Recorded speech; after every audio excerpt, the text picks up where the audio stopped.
ಕರ್ನಾಟಕದಲ್ಲೇ ಹಿಂದಿ ಕಲ್ತ್ಕೊಂಡು ದುರಂಧರ್ ಸಿನಿಮಾ ನೀವು ನೋಡೋಕ್ಕೆ ಹೋಗಿ ಒಂದೇ ₹1 ನಿಮಗೆ ಸಿನಿಮಾ ಅರ್ಥ ಆಗಲ್ಲ. ಸಿನಿಮಾ ಸ್ಟೋರಿ ಅರ್ಥ ಆಗುತ್ತೆ. ಈ ಸಿನಿಮಾದಲ್ಲಿ ನಾಯಕ ಏನು ಮಾಡಿದ್ದ ಅಥವಾ ಅದರಲ್ಲಿ ಬರುವ ಸನ್ನಿವೇಶಗಳೇನು ಅವೆಲ್ಲ ಅರ್ಥ ಆಗುತ್ತೆ. ಆದರೆ ಸಿನಿಮಾದಲ್ಲಿ ಬರುವ ಡೈಲಾಗ್ಗಳು ಮತ್ತು ಅರ್ಥಗಳು, ಒಳಾರ್ಥಗಳು, ಭಾವನೆಗಳು ಯಾವುದೂ ಅರ್ಥ ಆಗಲ್ಲ. ನಾವು ಹಿಂದಿ ಗೊತ್ತು, ನಾವು ಡೈಲಿ ಹಿಂದಿ ಮಾತಾಡ್ತೀವಿ, ನಾವು ಹಿಂದಿ ಕಲ್ತ್ಕೊಂಡಿದ್ದೀವಿ ಅಂಥೇಳಿ ಏನಾದರೂ ಈ ಸಿನಿಮಾಗೆ ಹೋದರೆ ಒಂದೇ ₹1 ಸಿನಿಮಾ ಅರ್ಥ ಆಗಲ್ಲ. ಯಾಕೆ ಅಂತ ಹೇಳಿದ್ರೆ ಕರ್ನಾಟಕದಲ್ಲಿ ನಾವು ಮಾತನಾಡುವ ಹಿಂದಿನೇ ಅಲ್ಲ. ಈ ಸಿನಿಮಾ ಅರ್ಥ ಆಗೋದು ಕೇವಲ ಉತ್ತರ ಭಾರತದಿಂದ ಯಾರು ಇಲ್ಲಿಗೆ ಕರ್ನಾಟಕಕ್ಕೆ ಬಂದು ಜೀವನ ಮಾಡ್ತಾ ಇರ್ತಾರಲ್ಲ ಅವ್ರಿಗೆ ಮಾತ್ರ ಅರ್ಥ ಆಗುತ್ತೆ ಅಷ್ಟೇ.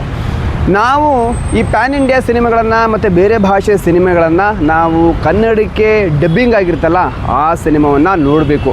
ಏಕೆ ಅಂತೇಳಿದ್ರೆ ಆ ಸಿನಿಮಾದಲ್ಲಿ ಡೈಲಾಗ್ಗಳು ಮತ್ತು ಅರ್ಥಗಳು, ಒಳಾರ್ಥಗಳು, ಯಾರಿಗೆ ಹೇಳಿದ್ದು, ಹೋಲಿಕೆ ಮಾಡೋದು ಅವೆಲ್ಲ ಗೊತ್ತಾಗುತ್ತೆ. ನಾವು ಇಂಗ್ಲೀಷ್ ಗೊತ್ತು ನನಗೆ, ಸಬ್ಟೈಟಲಲ್ಲಿ ಓದಿ ಅರ್ಥ ಮಾಡ್ಕೋತೀನಿ ಅಂತ ಹೇಳಿ ನಾವು ಏನಾದರೂ ನೋಡೋಕ್ಕೆ ಹೋದರೆ ಖಂಡಿತ ಅರ್ಥ ಆಗಲ್ಲ.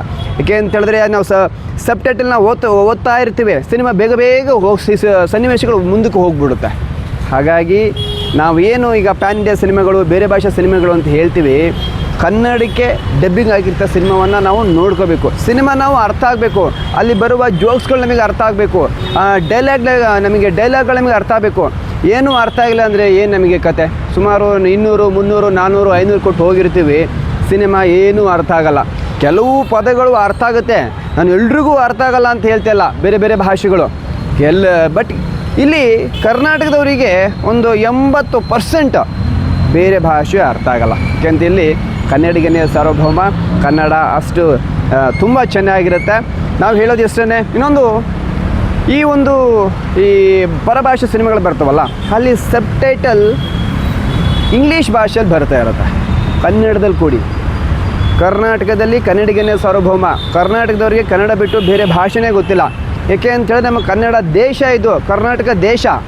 ಹಾಗಾಗಿ ನಮಗೆ ಕನ್ನಡದವರ ಸಿನಿಮಾಗೆ ಕನ್ನಡಿಗರಿಗೆ ಸಿನಿಮಾ ಅರ್ಥ ಆಗಬೇಕು ಅಂತ ಹೇಳಿದ್ರೆ ನೀವು ಆ ಸಬ್ಟೈಟಲ್ ಏನು ಬರುತ್ತೆ ಅದನ್ನು ಕನ್ನಡದಲ್ಲೇ ಕೊಡಿ, ಇಂಗ್ಲೀಷಲ್ಲಿ ಕೊಡೋಕೆ ಹೋಗ್ಬೇಡಿ. ಇನ್ನೊಂದು, ಈಗ ಬೇರೆ ಭಾಷೆಗಳು ಬರ್ತವೆ, ಈಗ ಕನ್ನಡ, ತೆಲುಗು, ಹಿಂದಿ, ಮಲಯಾಳಂ, ಬಂಗಾಳಿ, ಆ ಭಾಷೆ ಸಿನಿಮಾಗಳನ್ನ ಆ ಭಾಷೆ ನೋಡಿದ್ರೆ ನಿಮಗೆ ಅರ್ಥ ಆಗುತ್ತೆ, ಮಜಾ ಬರುತ್ತೆ ಅಂತ ಕೆಲವರು ಹೇಳ್ತಾರೆ.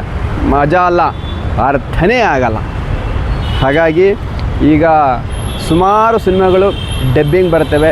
ಡಬ್ಬಿಂಗ್ ಸಿನಿಮಾಗಳು ನೋಡಿ ಅಲ್ಲಿ ಜೋಕ್ಸ್ಗಳನ್ನ ಅರ್ಥ ಮಾಡ್ಕೊಳ್ಳಿ, ಒಳಾರ್ಥಗಳನ್ನ ಅರ್ಥ ಮಾಡ್ಕೊಳ್ಳಿ, ಸಿನಿಮಾದಲ್ಲಿ ಬರುವ ಹಾಡುಗಳ ಭಾವನೆಗಳನ್ನು ಅರ್ಥ ಮಾಡ್ಕೊಳ್ಳೋಣ.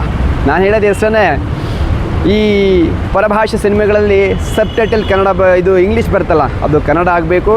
ಪ್ಯಾನ್ ಇಂಡಿಯಾ ಸಿನಿಮಾಗಳೇನು ಬರುತ್ತೆ ಕನ್ನಡಿಗರು ಅದನ್ನು ಡಬ್ಬಿಂಗ್ ಸಿನಿಮಾಗಳನ್ನು ನೋಡಿ. ಏಕೆ ಅಂತ ಹೇಳಿದ್ರೆ ಆ ಸಿನಿಮಾಗಳಲ್ಲಿ ಬರುವ ಎಲ್ಲ ಸನ್ನಿವೇಶಗಳು ನಮಗೆ ಅರ್ಥ ಆಗಬೇಕು.